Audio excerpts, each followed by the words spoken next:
Hey, thanks for tuning in for football predictions and food and wine pairings. Now, we had two pretty good games yesterday, and just like I predicted, Denver won, but they wound up losing their quarterback because he broke his foot, and Seattle just completely annihilated the 49ers. I mean, I didn't think it was going to be quite that bad, but wow. Uh, Anyway, today I'm giving you another video, and I rarely go back to back with videos simply because there aren't any more games. I mean, there'll be the two games today, and there's going to be two good ones, and then there's nothing for a week. I mean, I'll see you in between because there are other things to talk about, but I wanted to get on today's game. So today's games, the first game we have is actually starting very soon. It is the 12-5 Houston Texans taking on the 14-3 Patriots. The Patriots are a 3-point favorite. I am taking the Texans. The Texans have won 10 games in a row. They have the best defense. They are number one in terms of delivering pressure on quarterbacks. They have two cornerbacks who are fairly young and just are terrorizing quarterbacks all over the league. And they have the youth of CJ Stroud to get them from one place to another. Now, that's not to say that the Patriots aren't coming with something good too. Drake May has been in the MVP conversation because he's been really great all season long. And they have a fairly decent defense, not as tough as Texas.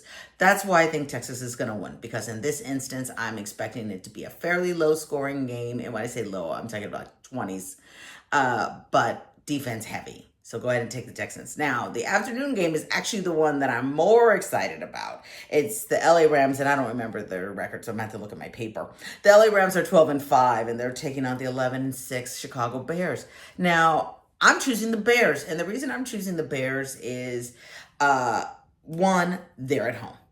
Okay, so I think that's going to help them a lot. The Bears are a 3.5-point favorite. And as I always say, when you're getting about 3 points, that's just because you're at home. So they're at home, but I really feel like Caleb Williams has something to prove, which he's been trying to do all season long. And then also the Rams, I just don't know about Matthew Stafford. I feel like his window may be closing. I expect this game to be more of a shootout. Right? And I expect it to get to the fourth quarter, and then we will see the kind of theatrics that Williams has been doing all season long. And that's why this team has been just shocking people with their wins.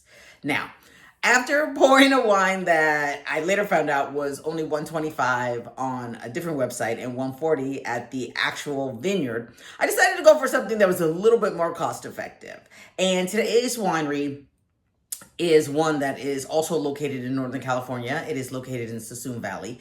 And it was one of the first wineries that I fell in love with when I really started to discover Suisun Valley.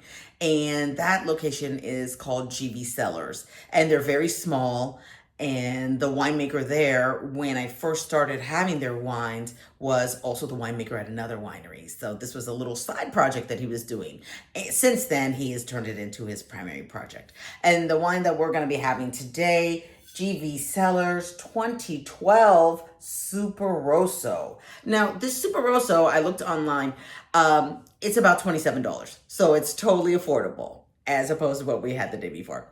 And it is a blend of Cabernet Sauvignon, Merlot, and Sangiovese. So it is, Rosso is Italian for red. So it is a red wine, and it is kind of in the same family as a Super Tuscan. Super Tuscans always have to have Sangiovese. They generally also have Chianti. So there are some similarities, but it is not exactly the same. But it's super delicious, and for wine that's 14 years old, it is aged very nicely. All right, so when we take a look in the glass, you'll see that it has kind of a purple color, but if you were here, if you could see the edge or even look inside the glass, you'd see that it is a little bit ruby brown. All right, on the nose, it's really aromatic. I'm getting pine needles, forest floor, violet, and chocolate. On the tongue, it has a very kind of a lighter body than a red. With this blend, you would expect, it's very similar to Pinot Noir in terms of heft. The taste is black cherry, blueberry, blackberry, a little bit of raisin, and then a very slight taste of dark chocolate. Overall, it's super delicious. I'm going to be pairing this with a deep dish pizza. I'm having company today. They're bringing the pizza, which is amazing. As soon as they show up with the pizza, we're going to drink this because it's great and it's priced to move. I will put a link in the description for you to be able to find it. Also, like and subscribe this information. Let's recap. Go ahead and take the Texans and take the Bears. All right, I'll see you soon. Cheers.